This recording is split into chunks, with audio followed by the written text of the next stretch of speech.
Assalamualaikum warahmatullahi wabarakatuh. Kali ini kami akan menjelaskan bagaimana untuk membuat suatu fokus group yang baik dan benar. Lanjut, apa itu fokus group? Fokus group adalah suatu kelompok kecil yang berdiskusi mengenai hal-hal spesifik dan dipimpin oleh seorang moderator. Fokus group bertujuan untuk mengumpulkan pendapat-pendapat dari partisipan yang nantinya akan diolah jadi untuk mendapatkan informasi yang diinginkan. Dari durasinya sendiri itu sekitar 45 sampai 90 menit dan atau 1 sampai 2 jam itu idealnya. Dan untuk jumlah partisipannya kira-kira sekitar 6 sampai 10 orang. Karena bila terlalu banyak mungkin tidak akan efektif. Dan dalam fokus grup pasti ada pertanyaan. Nah, bagaimana menentukan pertanyaan tersebut? Pertanyaan tersebut untuk memenuhi tujuan diskusi.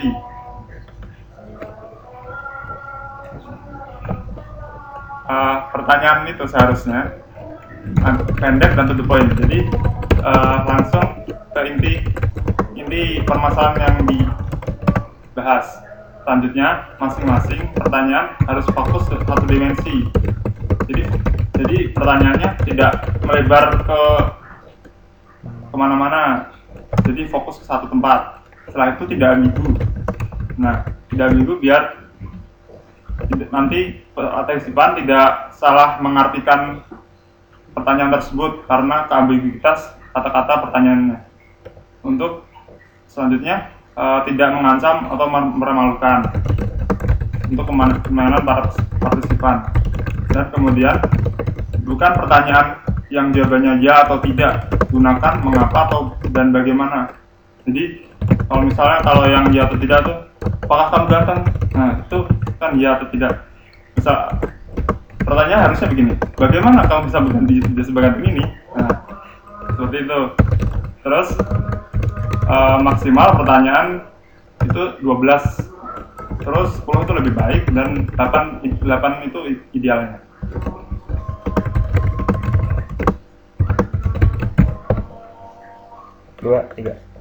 Kemudian ada 3 tipe pertanyaan. Nah, yang pertama itu engagement question. Ini kayak istilahnya basa-basi. Apa makanan favoritmu gitu. Terus yang kedua adalah pertanyaan eksplorasi. Jadi pertanyaan ini bertujuan untuk mengambil dari info dari utama yang ingin diambil. Jadi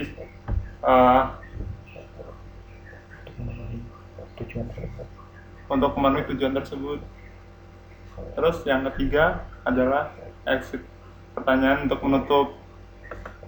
Jadi misalnya tuh, apakah ada yang lain yang mau mengungkapkan pendapatnya? Yuk, mulai. Setelah kita menentukan pertanyaan, yang kita butuhkan selanjutnya adalah partisipan. Bagaimana kita menentukan partisipan? Seperti yang sudah disebutkan di atas tadi, untuk sebuah fokus grup kita membutuhkan 6-10 partisipan. Dengan cara untuk memilih partisipan tersebut adalah sebagai berikut. Yang pertama itu nominasi. Jadi kita akan mendapatkan nominasi orang-orang yang dapat ikut fokus grup dari orang yang ahli dalam bidang yang akan kita diskusikan. Yang kedua adalah random selection. Kita akan memilih partisipan secara acak dari misalnya sebuah tempat atau sebuah institusi.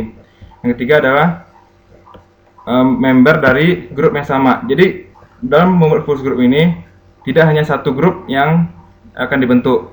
Jadi akan ada lebih dari satu grup. Jadi kita bisa mengambil partisipan dari grup yang sudah ada sebelumnya. Yang keempat adalah persamaan pekerjaan dan tujuan jabatan. Lalu jadi di sini kita akan mengambil partisipan yang memiliki pekerjaan yang sama agar dapat pendapat yang lebih terbuka. Yang terakhir adalah volunteer. Jadi akan ada partisipan yang mengajukan dirinya sendiri untuk ikut dalam fokus grup kita, atau yang partisipan yang kita cari secara dibayar. Lalu yang perlu diperhatikan selanjutnya adalah mengenai homogenitas partisipan. Kenapa? Karena homogenitas partisipan ini berpengaruh dalam mengolah pendapat yang ada pada partisipan.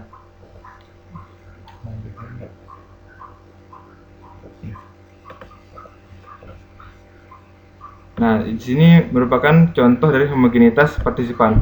Jadi kita harus memperhatikan ada 4 poin dalam homogenitas. Yang pertama itu gender, kedua umur, ketiga power, dan keempat adalah klik.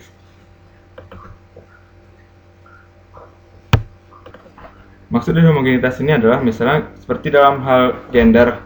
Kalau kita dalam fokus group itu membahas sebuah masalah diskusi yang membedakan antara gender pria dan wanita, maka kita harus memperhatikan partisipan itu berada pada gender yang tepat.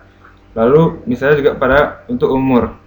Jika dalam sebuah fokus group tercampur antara partisipan yang muda dan tua, maka akan terasa sebuah perasaan intimidasi pada partisipan yang muda. Lalu kekuatan. Misalnya seorang guru bergabung dalam partisipan yang muridnya juga ikut dalam fokus group tersebut, maka dia akan muncul sebuah gap antara murid dan guru tersebut. Setelah kita menentukan partisipan yang dapat ikut dalam fokus group, selanjutnya yang perlu kita tentukan adalah bagaimana melaksanakan fokus group tersebut. Fokus group tentu dipimpin oleh moderator dan asisten moderator. Tugas dari moderator itu adalah memfasilitasi fokus group.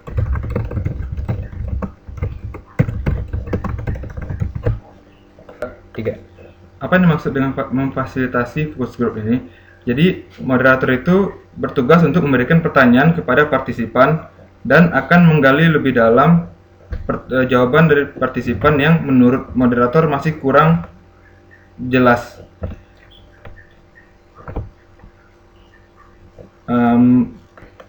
Moderator yang ideal untuk memimpin sebuah fokus group seharusnya memiliki persyaratan sebagai berikut.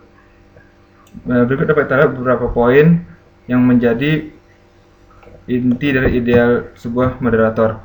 Jadi yang perlu diperhatikan adalah moderator itu harus bersifat netral. Jadi dia tidak akan memihak pada salah satu partisipan atau merendahkan partisipan yang lainnya. Lalu juga dia memiliki kepercayaan bahwasanya semua partisipan itu dapat memberikan pendapatnya masing-masing, tak peduli bagaimana latar belakang kehidupannya. Lalu seorang moderator didampingi oleh seorang asisten moderator. Apa tugas asisten moderator? Tugas dari asisten moderator itu adalah untuk merekam dan mencatat pendapat dari diskusi pada fokus group. Jadi tugas utamanya adalah merekam semua pendapat oleh partisipan. Lalu jika rekaman itu tidak bekerja atau rusak, maka dia bertugas untuk mencatat poin-poin penting dari pendapat yang dikumpulkan oleh partisipan.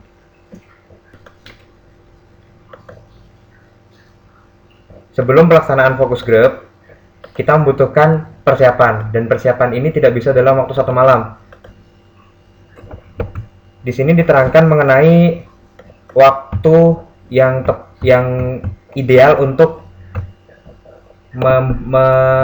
merencanakan sebuah fokus group. Fokus group tidak bisa kita rencanakan kurang dari 4 minggu. Paling realistik adalah sekitar 6 sampai 8 minggu. Nah, di sini sudah tertulis urut-urutannya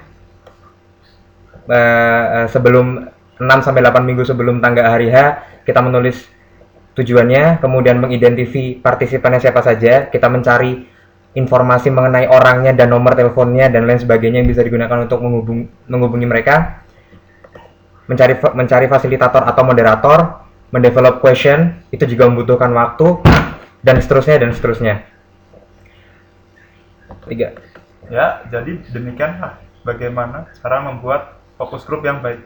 Semoga dengan presentasi kami ini bisa membuat pencerahan pada Anda jadi lebih jelas dan nantinya lebih memahami. Terima kasih telah mendengarkan presentasi dari kami. Assalamualaikum warahmatullahi wabarakatuh.